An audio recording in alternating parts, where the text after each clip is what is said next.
ಆ ಜನನಿಬಿಡವಾದ ರಸ್ತೆಯಲ್ಲಿ ನಡೀತಾ ಇರುವಾಗ ಅಥವಾ ಸಾವಿರಾರು ಜನರ ಗುಂಪಿನಲ್ಲಿ ನಿಂತಿರುವಾಗ ಇದ್ದಕ್ಕಿದ್ದಂತೆ ವಿಪರೀತ ಒಂಟಿತನದ ಭಾವನೆ ಕಾಡೋದು ಸಾಮಾನ್ಯ ಅಲ್ವಾ? ಅಂದ್ರೆ ಯಾರೊಂದಿಗೂ ಯಾವುದೇ ಸಂಬಂಧವೇ ಇಲ್ಲವೇನೋ ಅನ್ನೋ ಆಳವಾದ ಶೂನ್ಯ ಭಾವ. ಹೌದು, ಖಂಡಿತ. ಇದು ಬರೀ ನಮ್ಮ ಸುತ್ತಮುತ್ತ ಯಾರೂ ಇಲ್ಲದೇ ಇರುವ ಭೌತಿಕ ಒಂಟಿತನ ಅಲ್ಲ. ಇದು ನಮ್ಮ ಅಸ್ತಿತ್ವದ ಬೇರುಗಳನ್ನೇ ಅಲುಗಾಡಿಸುವಂತಹ, ನಾವೆಲ್ಲೋ ಸೇರಿದ್ದೇವೆ ಅನ್ನೋ ಆಪ್ತತೆಯ ಕೊರತೆ. ಎಷ್ಟೇ ಜನ ನಮ್ಮ ಸುತ್ತ ಇದ್ರೂ ನಮ್ಮನ್ನ ನಿಜವಾಗಿ ಅರ್ಥ ಮಾಡಿಕೊಳ್ಳುವ ಭದ್ರವಾದ ನೆಲೆ ಇಲ್ಲ ಅನ್ನೋ ತಲ್ಲಣ. ನಿಜ. ನೀವು ಹೇಳಿದ್ದು 100ಕ್ಕೆ 100 ಸತ್ಯ. ಈ ಸೇರಿರುವಿಕೆಯ ಹಂಬಲ ಅಥವಾ ಬಿಲಾಂಗಿಂಗ್ ಅನ್ನೋದು ಮನುಷ್ಯನ ಅತ್ಯಂತ ಸಂಕೀರ್ಣವಾದ ಮಾನಸಿಕ ಅವಶ್ಯಕತೆಗಳಲ್ಲಿ ಒಂದು. ಮನೋವಿಜ್ಞಾನದ ದೃಷ್ಟಿಯಿಂದ ನೋಡಿದ್ರೆ ಮನುಷ್ಯ ಮೂಲತಃ ಒಂದು ಸಾಮಾಜಿಕ ಜೀವಿ. ಹೌದು. ಕೇವಲ ಬದುಕುಳಿಯೋದಕ್ಕೆ ಮಾತ್ರ ಅಲ್ಲ, ತನ್ನ ಅಸ್ತಿತ್ವಕ್ಕೆ ಒಂದು ಅರ್ಥವನ್ನ ಕಂಡುಕೊಳ್ಳಲು ಆತನಿಗೆ ಇತರರ ಜೊತೆಗಿನ ಆಳವಾದ ಬಂಧ ಬೇಕೇ ಬೇಕು. ಆ ಬಂಧ ಇಲ್ಲದೇ ಇದ್ದಾಗ ಉಂಟಾಗುವ ಅಭದ್ರತೆ ಇದೆಯಲ್ಲ, ಅದು ಬರೀ ತಾತ್ಕಾಲಿಕ ಬೇಸರ ಅಲ್ಲ, ಅದೊಂದು ರೀತಿಯ ಅಸ್ತಿತ್ವದ ಬಿಕ್ಕಟ್ಟು.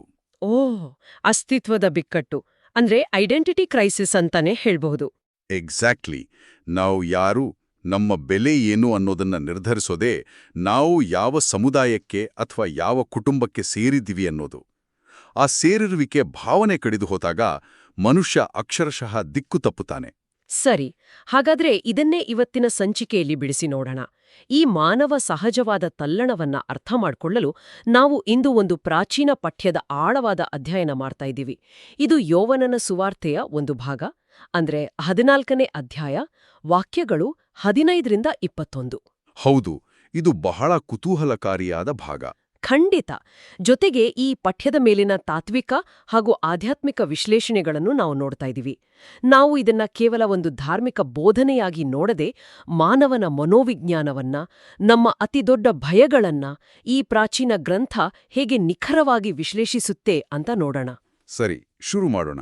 ಈ ಇಡೀ ಚರ್ಚೆಗೆ ಕೇಂದ್ರಬಿಂದುವಾಗಿರೋದು ಯೇಸುಕ್ರಿಸ್ತರು ತಮ್ಮ ಶಿಷ್ಯರಿಗೆ ಹೇಳಿದ ಒಂದು ಅತ್ಯಂತ ಪ್ರಬಲವಾದ ವಾಕ್ಯ, ನಾನು ನಿಮ್ಮನ್ನು ಅನಾಥರನ್ನಾಗಿ ಬಿಟ್ಟು ಹೋಗುವುದಿಲ್ಲ ಅನ್ನೋ ಮಾತು. ನೋಡಿ, ಆ ವಾಕ್ಯ ವಾಸ್ತವವಾಗಿ ಮಾನವನ ಅತ್ಯಂತ ಆಳವಾದ ಭಯವೊಂದನ್ನ ನೇರವಾಗಿ ಉದ್ದೇಶಿಸಿ ಮಾತಾಡ್ತವೆ.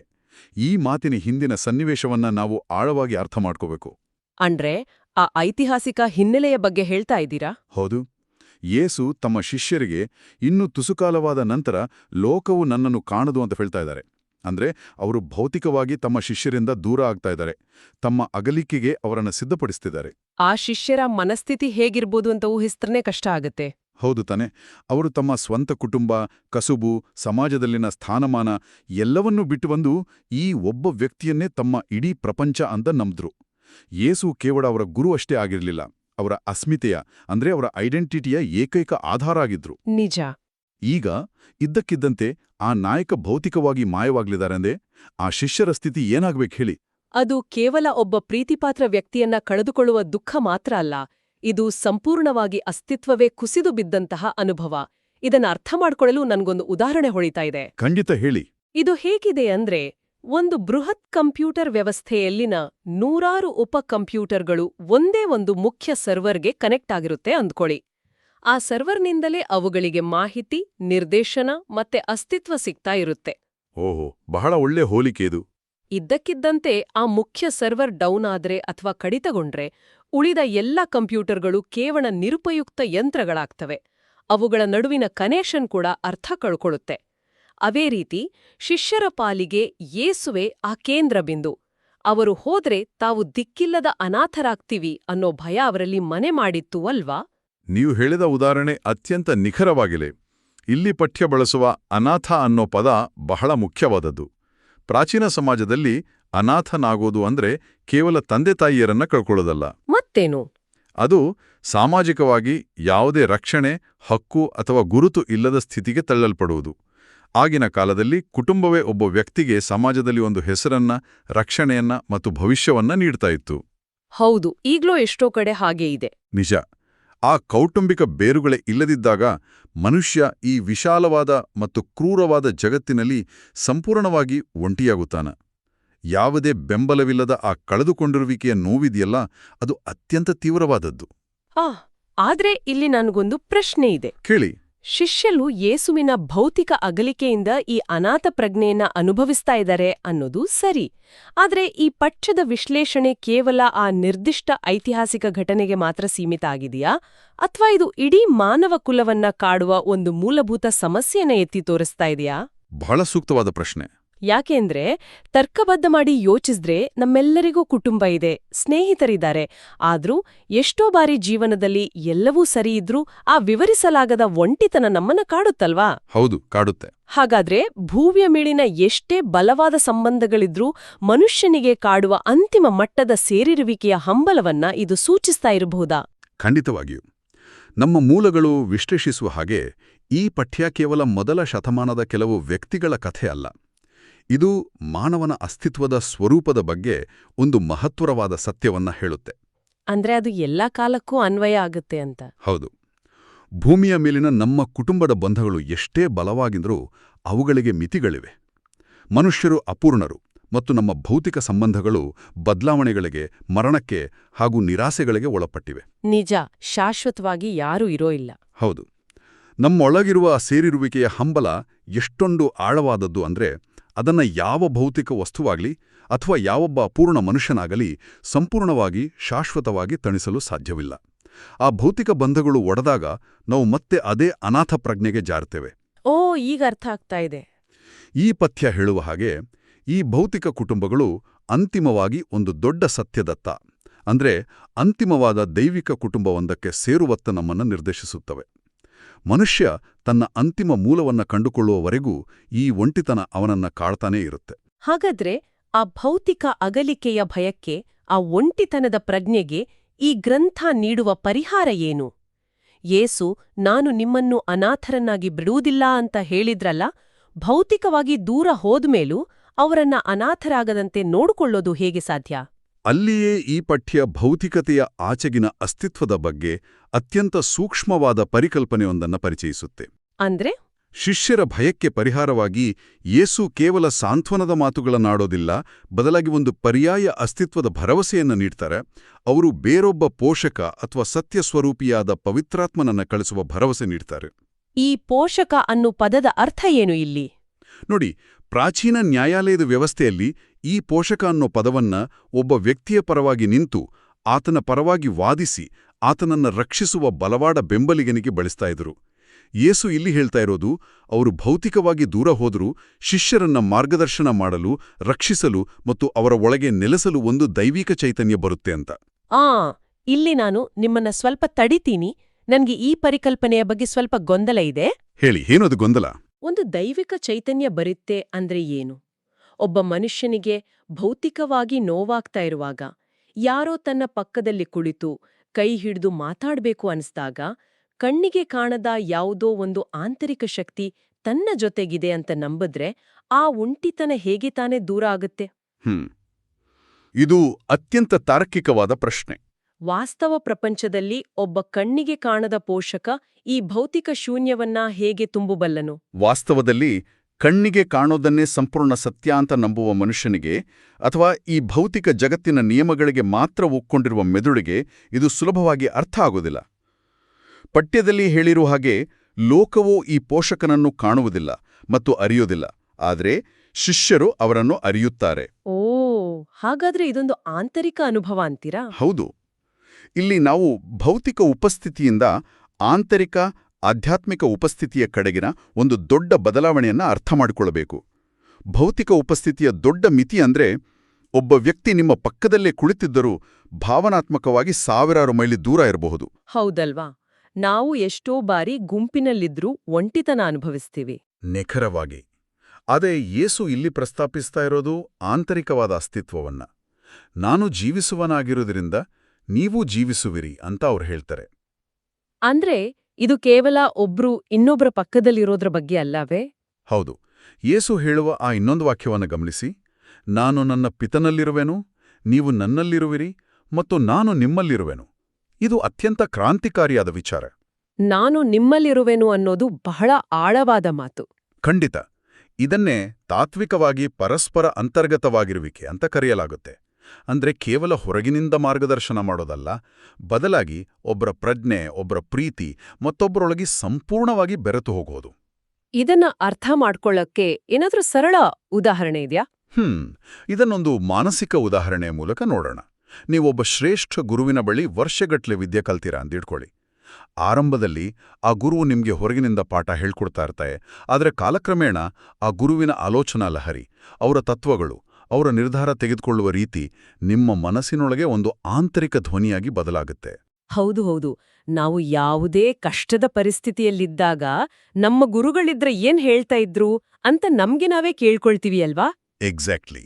ಆ ಗುರು ಭೌತಿಕವಾಗಿ ನಿಮ್ ಜೊತೆ ಇಲ್ಲದಿದ್ದರೂ ಯಾವುದೇ ಬಿಕ್ಕಟ್ಟಿನ ಸಮಯದಲ್ಲಿ ನಿಮ್ಮೊಳಗಿನ ಆ ಆಂತರಿಕ ಧ್ವನಿ ನಿಮ್ಗೆ ಮಾರ್ಗದರ್ಶನ ನೀಡುತ್ತೆ. ಈ ಪಠ್ಯ ವಿವರಿಸುವ ಪವಿತ್ರಾತ್ಮನ ಕಲ್ಪನೆ ಈ ಆಂತರಿಕ ಸ್ಥಿತಿಯ ಅತಿ ಉನ್ನತವಾದ ದೈವಿಕವಾದ ರೂಪ. ಭೌತಿಕ ದೇಹಕ್ಕೆ ಮಿತಿಗಳಿವೆ, ಸಾವು ನೋವುಗಳಿವೆ, ಆದರೆ ಈ ಆಂತರಿಕ ಅಸ್ತಿತ್ವಕ್ಕೆ ಕೊನೆಯಿಲ್ಲ. ಈಗ ಇದು ಹೆಚ್ಚು ಸ್ಪಷ್ಟ ಆಗ್ತಾ ಇದೆ. ಭೌತಿಕ ಉಪಸ್ಥಿತಿ ತಾತ್ಕಾಲಿಕ ಮತ್ತು ದುರ್ಬಲ, ಆದರೆ ಈ ಆಂತರಿಕ ಅಂತರ್ಗತವಾಗಿರುವಿಕೆ ಶಾಶ್ವತ ಮತ್ತು ಅಚಲ. ಸರಿಯಾಗಿ ಹೇಳಿದ್ರಿ. ಆದರೆ ಈ ತಾತ್ವಿಕ ವಿಶ್ಲೇಷಣೆ ವಿವರಿಸುವ ಹಾಗೆ ಅಂದಿನ ಶಿಷ್ಯರಿಗೆ ಮೊದಲು ಈ ಮಾತುಗಳು ಅರ್ಥ ಆಗ್ಲೇ ಇಲ್ಲ ಅಲ್ವಾ? ಭೌತಿಕವಾಗಿ ಕಣ್ಣಿಗೆ ಕಾಣದಿದ್ದರೂ ಯಾರೋ ನಮ್ ಜೊತೆಗಿರ್ತಾರೆ ಅನ್ನೋದು ಅವರ ಅಂದಿನ ಗ್ರಹಿಕೆಗೆ ಮೀರಿದ್ದಾಗಿತ್ತು. ಹೌದು, ಆರಂಭದಲ್ಲಿ ಅವರಿಗೆ ಗೊಂದಲ ಇತ್ತು. ಆದರೆ ನಂತರದ ದಿನಗಳಲ್ಲಿ ಪವಿತ್ರಾತ್ಮನ ಕೃಪೆಯ ನಂತರವಷ್ಟೇ ಅವರು ಇದನ್ನ ಸಂಪೂರ್ಣವಾಗಿ ಗ್ರಹಿಸಿ ಭಯಭೀತರಾಗಿದ್ದವರು ಅತ್ಯಂತ ಧೈರ್ಯಶಾಲಿಗಳಾಗಿ ಬದಲಾದರು ಅನ್ನೋದನ್ನ ಇತಿಹಾಸ ಹೇಳುತ್ತೆ. ಆಶ್ಚರ್ಯ ಅಲ್ವಾ? ಹಾಗಾದ್ರೆ ಈ ಆಂತರಿಕ ಉಪಸ್ಥಿತಿಯನ್ನ ನಾವು ಅನುಭವಿಸೋದು ಹೇಗೆ? ಆ ಆಂತರಿಕ ಧ್ವನಿಯನ್ನ ಜಾಗೃತಗೊಳಿಸೋದು ಹೇಗೆ? ನಮ್ಮ ಮೂಲಗಳು ಇಲ್ಲಿ ವಿಶ್ವಾಸ ಅಥವಾ ನಂಬಿಕೆ ಕುರಿತು ಪ್ರಸ್ತಾಪಿಸುತ್ತವೆ. ಆದರೆ ಈ ನಂಬಿಕೆ ಅಂದ್ರೆ ಕೇವಲ ಒಂದು ಭಾವನೆಯಾ? ಇಲ್ಲ, ಇಲ್ಲಿಯೇ ಈ ಪಠ್ಯದ ಅತಿ ಮುಖ್ಯವಾದ ಭಾಗ ತೆರೆದುಕೊಳ್ಳುತ್ತೆ. ನಾವು ಸಾಮಾನ್ಯವಾಗಿ ನಂಬಿಕೆ ಅಂದ್ರೆ ಕೇವಲ ಒಂದು ಬೌದ್ಧಿಕ ಒಪ್ಪಿಗೆ ಅಂತ ಭಾವಿಸ್ತೀವಿ. ಅಂದ್ರೆ ಕೇವಲ ನಮ್ಮ ಮೆದುಳಿನಲ್ಲಿ ಒಂದು ವಿಚಾರವನ್ನ ಸತ್ಯ ಅಂತ ಒಪ್ಪುಕೊಂಡು ಸುಮ್ಮನಾಗೋದು. ಹೌದು, ನಾನು ದೇವರನ್ನ ನಂಬ್ತೀನಿ ಅಂತ ಹೇಳೋದು. ಆದರೆ ಈ ವಿಶ್ಲೇಷಣೆ ಹೇಳೋ ಹಾಗೆ ನಂಬಿಕೆ ಅನ್ನೋದು ಅದಲ್ಲ. ಅದು ದೈವಿಕ ಪ್ರಕಟಣೆಯನ್ನ ಕೇವಲ ಸ್ವೀಕರಿಸುವುದಷ್ಟೇ ಅಲ್ಲ, ಅದರಂತೆ ಬದುಕುವ ಒಂದು ನಿರಂತರ ಜಾಗೃತ ಆಯ್ಕೆ. ಯೇಸುವಿನ ಒಂದು ಷರತ್ತುಬದ್ಧ ವಾಕ್ಯವನ್ನ ನಾವಿಲ್ಲಿ ಬಹಳ ಸೂಕ್ಷ್ಮವಾಗಿ ಗಮನಿಸಬೇಕು. ಯಾವ ವಾಕ್ಯ ಅದು? ನನ್ನ ಆಜ್ಞೆಗಳನ್ನ ಅಂಗೀಕರಿಸಿ ಅವುಗಳ ಪ್ರಕಾರ ನಡೆಯುವನೇ ನನ್ನನ್ನು ಪ್ರೀತಿಸುವವನು. ಇಲ್ಲಿ ನನ್ನದೊಂದು ಪ್ರಬಲವಾದ ಆಕ್ಷೇಪ ಇದೆ. ಖಂಡಿತ, ಹೇಳಿ. ಈ ವಾಕ್ಯವನ್ನ ಕೇಳಿದಾಗ ಇದೊಂದು ರೀತಿಯ ವ್ಯಾಪಾರಿ ಮನೋಭಾವದ ಷರತ್ತಿನ ತರಹ, ಅಂದ್ರೆ ಟ್ರಾನ್ಸಾಕ್ಷನಲ್ ವ್ಯವಹಾರದ ತರ ಕಾಣೋದಿಲ್ವೇ? ನೀನು ನನ್ನ ಆಜ್ಞೆಗಳನ್ನ ಪಾಲಿಸಿದ್ರೆ ಮಾತ್ರ ನಾನು ನಿನ್ನನ್ನ ಪ್ರೀತಿಸ್ತೀನಿ ಅನ್ನೋ ಅರ್ಥ ಬರುವಂತಿಲ್ವೇ ಇದು? ಪ್ರೀತಿ ಅಂದ್ರೆ ಷರತ್ತುಗಳಿಲ್ಲದ್ದು ಅಂತ ನಾವೆಲ್ಲರೂ ನಂಬಿದ್ದೀವಲ್ಲ. ಮೇಲ್ನೋಟಕ್ಕೆ ಹಾಗೆ ಅನ್ನಿಸೋದು ಸಹಜ. ಆದ್ರೆ ಇದೊಂದು ವ್ಯಾಪಾರದ ಷರತ್ತಲ್ಲ, ಬದಲಾಗಿ ಇದೊಂದು ಕಾರ್ಯಕಾರಣ ಸಂಬಂಧದ, ಅಂದ್ರೆ ಕಾಸ್ ಅಂಡ್ ಎಫೆಕ್ಟ್ ನಿಯಮದ ವಿವರಣೆ. ಇದನ್ನ ಹೀಗೆ ಅರ್ಥೈಸ್ಕೊಳ್ಳಿ. ಹೇಗೆ? ಬೆಂಕಿಯ ಹತ್ತಿರ ಹೋದ್ರೆ ಮಾತ್ರ ನಿಮಗೆ ಬೆಚ್ಚನೆಯ ಅನುಭವ ಆಗುತ್ತೆ. ಇದು ಬೆಂಕಿಯು ಹಾಕಿದ ಷರತ್ತಲ್ಲ, ಅದು ಬೆಂಕಿಯ ಸ್ವಭಾವ. ಅದೇ ರೀತಿ ಆ ದೈವಿಕ ಪ್ರೀತಿಯನ್ನ, ಆ ಸೇರಿರುವಿಕೆಯನ್ನ ಅನುಭವಿಸಬೇಕಾದರೆ ನಾವು ಪ್ರೀತಿಯ ಮಾರ್ಗದಲ್ಲಿಯೇ ನಡೆಯಬೇಕು. ಅರ್ಥ ಆಯ್ತು. ಅಂದ್ರೆ ಆ ಗುಣಗಳಿಗೆ ನಾವು ಒಗ್ಗೊಳ್ಕೋಬೇಕು. ಹೌದು.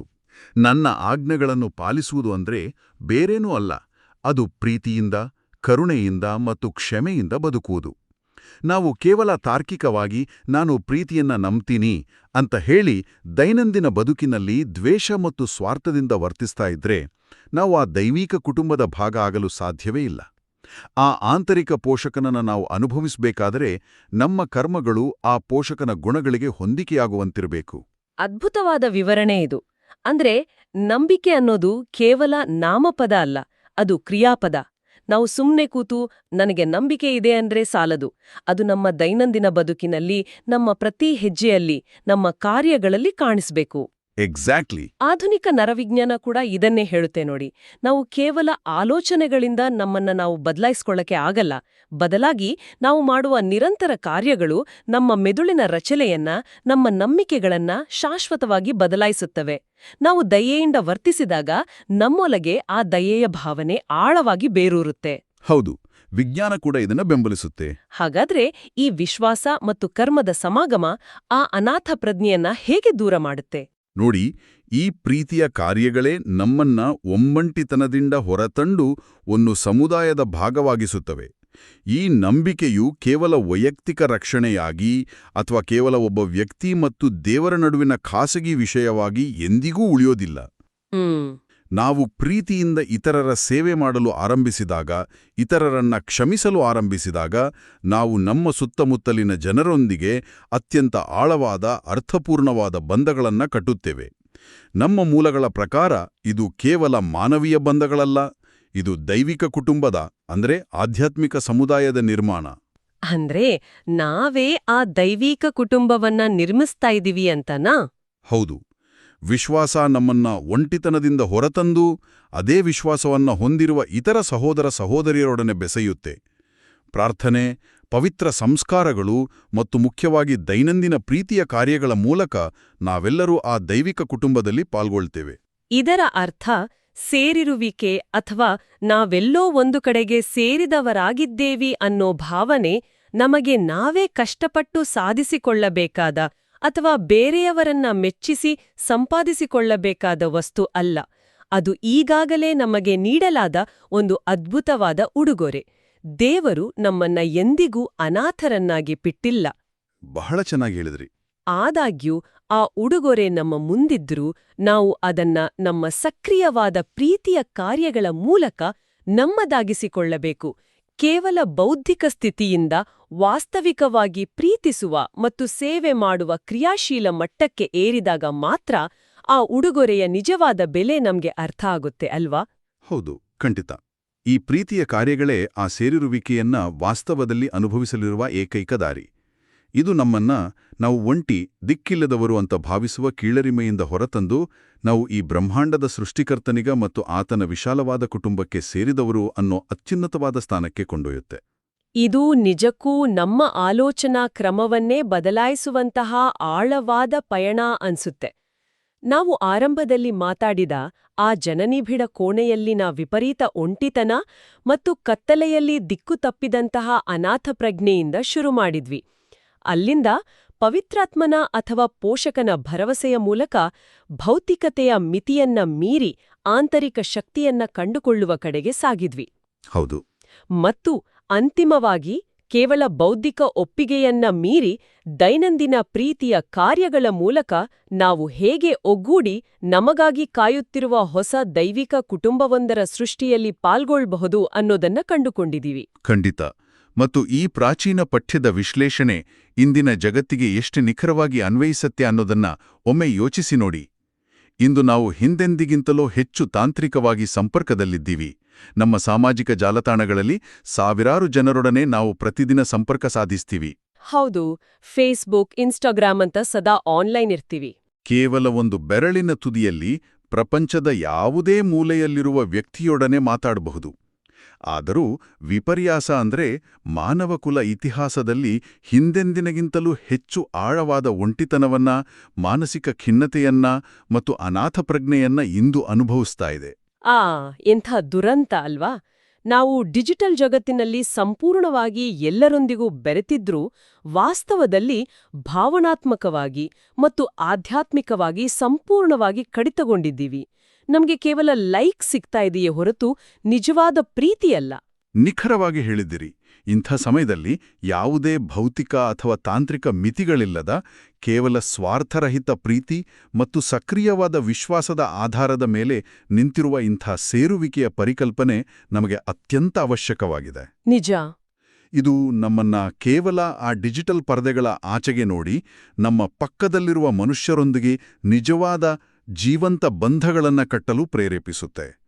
ನಾವು ಕೇವಲ ನಮ್ಮ ರಕ್ತ ಸಂಬಂಧಿಗಳಿಗೆ, ನಮ್ಮ ಜಾತಿಗೆ ಅಥವಾ ನಮ್ಮ ದೇಶದವರಿಗೆ ಮಾತ್ರ ಸೇರಿದವರಲ್ಲ. ಪ್ರೀತಿಯ ಕಾರ್ಯಗಳ ಮೂಲಕ ಇಡೀ ಮಾನವ ಕುಲವನ್ನೇ ಒಂದು ದೈವಿಕ ಕುಟುಂಬವಾಗಿ ನೋಡುವ ವಿಶಾಲ ದೃಷ್ಟಿಕೋನವನ್ನ ಈ ಪ್ರಾಚೀನ ಪಠ್ಯ ನಮಗೆ ನೀಡುತ್ತೆ. ಹೌದು. ಈ ಆಳವಾದ ಒಂಟಿತನಕ್ಕೆ ಕೇವಲ ಮನೋರಂಜನೆಯಾಗಲಿ ಮತ್ತಷ್ಟು ತಂತ್ರಜ್ಞಾನವಾಗಲಿ ಮದ್ದಾಗಲು ಖಂಡಿತ ಸಾಧ್ಯವಿಲ್ಲ. ನಾವು ಸ್ವತಃ ಪ್ರೀತಿಯ ಕಾರ್ಯಗಳಲ್ಲಿ ನಿಸ್ವಾರ್ಥ ಸೇವೆಯಲ್ಲಿ ತೊಡಗಿಸಿಕೊಳ್ಳೋದೇ ಆ ಅನಾಥ ಪ್ರಜ್ಞೆಯಿಂದ ಪಾರಾಗಲು ಇರುವ ಏಕೈಕ ಮಾರ್ಗ ಅನ್ನೋದು ಬಹಳ ದೊಡ್ಡ ಪಾಠ. ಹೌದು. ಈ ಅತ್ಯಂತ ಒಳನೋಟವುಳ್ಳ ಸಂವಾದವನ್ನ ಮುಗಿಸುವ ಮುನ್ನ ಒಂದು ಆಲೋಚನೆ ನನ್ನನ್ನ ಕಾಡ್ತಾ ಇದೆ. ನಾವು ಆರಂಭದಲ್ಲಿ ಮಾತಾಡಿದ ಆ ಜನನಿಬಿಡ ಕೋಣೆಯಲ್ಲಿನ ಒಂಟಿತನದ ಬಗ್ಗೆ ಮತ್ತೊಮ್ಮೆ ಯೋಚಿಸಿ. ನಿಜವಾದ ಸೇರಿರುವಿಕೆ ಅನ್ನೋದು ಕೇವಲ ರಕ್ತ ಸಂಬಂಧ ಅಥವಾ ಭೌತಿಕ ಸಾಮೀಪ್ಯವನ್ನ ಅವಲಂಬಿಸಿಲ್ಲ. ಬದಲಾಗಿ ಅದು ನಾವು ಪ್ರತಿದಿನ ಮಾಡುವ ಪ್ರೀತಿಯ ಮತ್ತು ಕರುಣೆಯ ಸಣ್ಣ ಸಣ್ಣ ಕಾರ್ಯಗಳ ಮೂಲಕ ನಿರ್ಮಾಣವಾಗುತ್ತೆ ಅಲ್ವಾ? ಖಂಡಿತ. ಹಾಗಾದ್ರೆ ನಾಳೆ ನಾವು ಬಸ್ಸಿಗಾಗಿ ಕಾಯ್ತಾ ಇರುವಾಗ ಬೀದಿಯಲ್ಲಿ ನೋಡುವ ಸಂಪೂರ್ಣ ಅಪರಿಚಿತ ವ್ಯಕ್ತಿಯನ್ನ ಅಥವಾ ಆ ಜನನಿಬಿಡ ಕೋಣೆಯಲ್ಲಿನ ನಮ್ಮ ಪಕ್ಕ ನಿಂತಿರುವ ಯಾರೆಂದೇ ಗೊತ್ತಿಲ್ಲದ ತನ್ನದೇ ಆದ ಒಂಟಿತನದಲ್ಲಿರುವ ವ್ಯಕ್ತಿಯನ್ನ ಕೇವಲ ಒಬ್ಬ ಅಪರಿಚಿತನನ್ನಾಗಿ ನೋಡದೆ ಇನ್ನೂ ನಾವು ಭೇಟಿಯಾಗದ ನಮ್ಮದೇ ಆ ದೈವಿಕ ಕುಟುಂಬದ ಸದಸ್ಯ ಅಂತ ಪರಿಗಣಿಸಲು ಸಾಧ್ಯವೇ? ಆ ಒಂದು ದೃಷ್ಟಿಕೋನದಿಂದ ಜಗತ್ತನ್ನ ನೋಡಲು ಆರಂಭಿಸಿದ್ರೆ, ಪ್ರತಿಯೊಬ್ಬರಲ್ಲೂ ಆ ಪೋಷಕನ ಅಸ್ತಿತ್ವವನ್ನ ಕಾಣಲು ಸಾಧ್ಯವಾದ್ರೆ, ಈ ವಿಶಾಲವಾದ ಭೂಮಿಯ ಮೇಲೆ ಯಾರೊಬ್ಬರೂ ಎಂದೆಂದಿಗೂ ಅನಾಥರಾಗಲು ಸಾಧ್ಯವೇ ಇಲ್ಲ ಅಲ್ವಾ? ಇದು ನಾವು ಜಗತ್ತನ್ನ ಮತ್ತು ನಮ್ಮ ಪಕ್ಕದವರನ್ನ ನೋಡುವ ರೀತಿಯನ್ನೇ ಸಂಪೂರ್ಣವಾಗಿ ಬದಲಾಯಿಸಿಬಿಡುತ್ತೆ. ಯೋಚಿಸಿ ನೋಡಿ. ಪ್ರಿಯರೇ, ಈ ಚಾನೆಲ್ ಅನ್ನು ಸಬ್ಸ್ಕ್ರೈಬ್ ಮಾಡಿ ಪ್ರತಿದಿನ ದೇವರ ವಾಕ್ಯವನ್ನು ಆಲಿಸುತ್ತಾ ಅದನ್ನು ಇತರರೊಂದಿಗೆ ಹಂಚಿಕೊಳ್ಳಲು ನಮಗೆ ನೆರವಾಗಿರಿ. ಧನ್ಯವಾದಗಳು.